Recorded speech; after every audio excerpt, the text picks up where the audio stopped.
And I turned to my transistor radio, and all I was getting out of it was shh. And I thought, I can't believe it. Those guys blew up the radio station.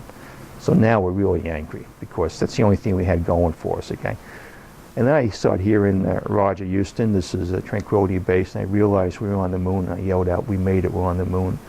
And there's absolutely no way to describe being in this hot rice paddy and knowing that the Americans just landed. Not the United Nations, not some joint venture, but my flag is up there. And then you hear Neil Armstrong say, the first man on the moon, say what he said. So when Christmas came, each battalion was allowed to send about 25 guys into Da Nang to see Bob Hope. And Hope is 2 hours late because the Viet Cong are mortaring the runway. So you got about 3,000 or 4,000 guys on the side of this hill. So here. Hope gets up there and he does his thing, and he's shucking and jiving. And he says, I want your Marines to know, he says, I just came from Thailand with the Air Force over there. And I met a guy that I think you may be interested in meeting. And this is the first time he's been with us, so I'd like you to give a big round of applause to the first man on the moon, Mr. Neil Armstrong. And the crowd goes absolutely nuts. We're all sitting on the side of a hill, and 3,000 or 4,000 guys just jump up and we start screaming. Now, right at the base of the hill and right next to the stage are all the wounded. And all these guys have on these blue robes from the Navy hospital. And they're all banged up. They got a missing eye or they're shot or, the wheelchairs and stuff. So what Armstrong's supposed to do is he's supposed to come out, walk to the center of the stage, and then say his monologue, okay?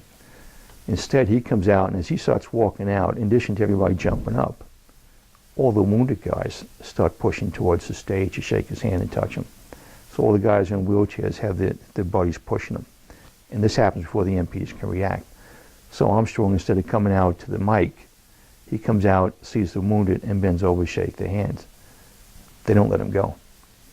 And they keep on shaking them and touching them. Thank you, we're so proud of you. And all these guys got bandages. Armstrong goes to the mic, and he looks at us, and he says, I got the Medal of Freedom from President Nixon. I've got keys to New York City. I went down the Canyon of Heroes in New York City. But I've never had such an emotional reception as I have with you guys here. 3,000 guys. Yeah. And then it was all over, Bob Hope, he's got all the girls out there looking good, and all the guys are dying and everything. And then all of a sudden, the last song that he sings is Silent Night. And all the shucking and jiving and happiness and cutesy stuff and the flirting and stuff, all of a sudden, bam, it's Silent Night. And all the girls come out in gowns like prom queens. And everybody gets real serious. And he sings Silent Night.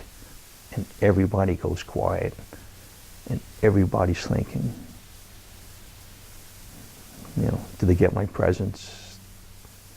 Is my wife okay? And then Hope gets up there and he says, thank you for what you're doing. We believe in you. You're doing a great job.